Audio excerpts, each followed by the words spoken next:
ગાંધીના ગુજરાતમાં દારૂબંધીના લીરેલીરા ઉડ્યા।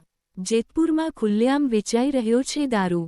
જેતપુરના ધોરાજી રોડ ઉપર ચામુંડાનગરમાં સતત બીજા દિવસે દારૂના અડ્ડા ઉપર મહિલાઓની જનતા રેડ। ધોરાજી રોડ ઉપર ચામુંડાનગરમાં મહિલા સંચાલિત બુટલેગરના દારૂના અડ્ડા ઉપર સતત બીજા દિવસે જનતા રેડ કરતા દેશીની દારૂની પોટલી મળી।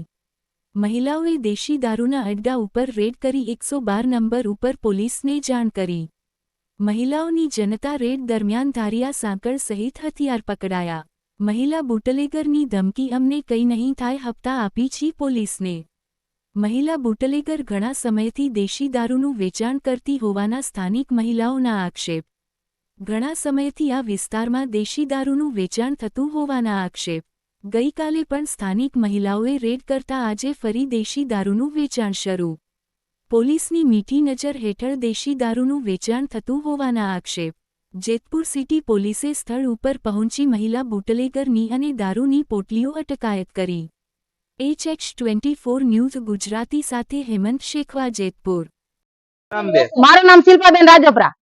આ 5 વર્ષથી અહીંયા દારૂ વેચાય છે। કાલે પણ અમે જનતા રેડ કરી હતી। અડધી કલાકમાં પોલીસ વાળા બેનને છોડી મૂક્યા અને પાછા દારૂ વેચવાનું ચાલુ કરી દીધું અને હાંજે અમને ધમકી આપી ગયા છે જો હથિયારો રહ્યા એના। તો પોલીસ કેમ કઈ કરતી નથી? એમ નહીં, મહિલાની કઈ જેલ છે જ નહીં? કેટલી જેલોમાં મહિલા છે તો આને કેમ કોઈ નથી રાખતો? અડધી કલાકમાં છોડી દે છે। હોય તો રાજકોટમાં લઈ જાવ, રાજકોટમાં હોય ગાંધીનગર લઈ જાવ, સાબરમતી લઈ જાવ, કેમ એને કોઈ કઈ કહેતું નથી? કેવો ત્રાસ છે? હદ મારો સાહેબ, અમને એમ કહે છે કે આત્મહત્યા કરી વારી। આ દારૂ બંધ નહીં થાય તો તમે આગળ શું કરશો? અમે આત્મહત્યા કરી નાખશું।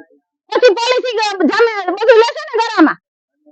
અમારી ઘરે કોઈ મહેમાન આવતું નથી કે એના રાજ અમારે એને એક જ ડેલિયું છે અત્યારે એ રાજ બી ગાયરો બોલે અમારે એના ભજન સાંભળવાના। ગઈકાલે તો તમે અહીંયા જનતા રેડ કરી દારૂ પકડાયો હતો, હા તો આજે પાછો કેમ ચાલુ? એ તો સાહેબ હાંજે ચાલુ થઈ ગયો હતો। હાંજે દારૂ ચાલુ થઈ ગયો હતો અને અમને ધમકીઓ દઈ ગયા કે અમે હવે તમે આવું કઈ કરશો ને અમે તમને મારશું હોતન। પોલીસ પકડીને લઈ ગઈ। હા તો તરત છોડી મૂક્યા। ઈ કે છે ખરી કે હું હપ્તા ભરું છું એમ, મને પોલીસ કાઈ નહીં કરે। તો પોલીસ હપ્તા ખાતી હોય તો છોડી મૂકે ને હે? નકર કાનો છોડી મૂકે? આપણે કોકને મારી તો નથી છોડી મૂકતા। જામીન જોઈને 2-5 કલાક રાખવા પડે ને 2 દી રાખવા પડે। આપણને કોઈ નથી છોડી મૂકતો, આને કેમ છોડી મૂકે છે? આવા ધંધા કરવા તો છોડી મૂકવાના। તમારી માંગ શું છે? અમારી માંગ અમારા ચામુંડાનગરની અંદર દારૂ બંધી થવી જોઈએ। અમારે કોઈ દારૂ અહીંયા વેચાવો જ ન જોઈએ ચામુંડાનગરની અંદર। અહીંયા